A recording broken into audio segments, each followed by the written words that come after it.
ಇದು ಮುಳಿಯ ವೆಂಕಟಕೃಷ್ಣ ಶರ್ಮ ಅವರು ಕಳಿಸಿಕೊಟ್ಟಂತಹ ಸೋಜಾ, ಮುಳಿಯ ಸೋಜಾ ಅಂಥೇಳಿ ಇದು ಮಾವು ಇದೆರಡು ಕಳಿಸಿಕೊಟ್ಟಿದ್ದಾರೆ. ಆದರೆ ಇದು ಒಳ್ಳೆಯದಿಲ್ಲ ಅಷ್ಟು. ಇದನ್ನು ನೋಡುವ.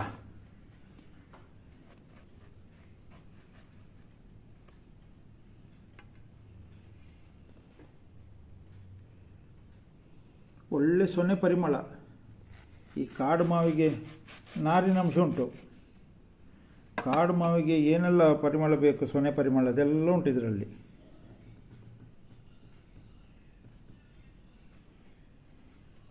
ಇದರದ್ದು ಸಿಹಿ ನೋಡುವ ಎಷ್ಟು ಉಂಟು ಅಂಥೇಳಿ. ಮುಳಿಯ ಸೋಜಾ ಅಂಥೇಳಿ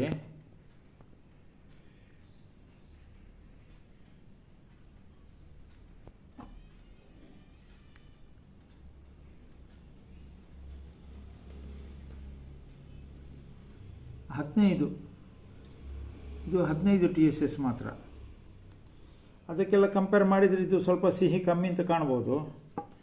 ಆದರೆ ಟೇಸ್ಟ್ ಹೇಗೆ ಉಂಟು ಅಂತೇಳಿ ನೋಡಬೇಕಾಗ್ತದೆ. ಎಲ್ಲದಕ್ಕೂ ಬರೇ ಸಿಹಿ ಮಾಪನ ಅದರಿಂದ ಅಳಿಯುವುದು ಸೂಕ್ತ ಅಲ್ಲ ಅಂತ ನನ್ನ ಅಭಿಪ್ರಾಯ. ಪ್ರತಿಯೊಂದು ಮಾವಿಗೂ ಅದರದ್ದೇ ಆದಂಥ ವಿಶೇಷ ಪರಿಮಳ, ಸಿಹಿ, ಹುಳಿ ಎಲ್ಲ ಇರ್ತದೆ. ಅದನ್ನು ನೋಡಿಕೊಂಡು ನಾವು ಇದನ್ನು ಆಸ್ವಾದಿಸಬೇಕು, ಈ ಕಾಡು ಮಾವುಗಳನ್ನು. ಸಿಹಿ ಕಮ್ಮಿ ಇದ್ದರೆ ಸಹ ತಿನ್ನಲಿಕ್ಕೆ ತುಂಬ ಒಳ್ಳೆಯದುಂಟು. ಒಳ್ಳೆ ಮಾವು, ಬಣ್ಣ ಸಹ ಒಳ್ಳೆಯದುಂಟು. ಇದಕ್ಕೆ ಒಳ್ಳೆ ಬಣ್ಣ ಬರ್ತದೆ ಹಾಗೆ.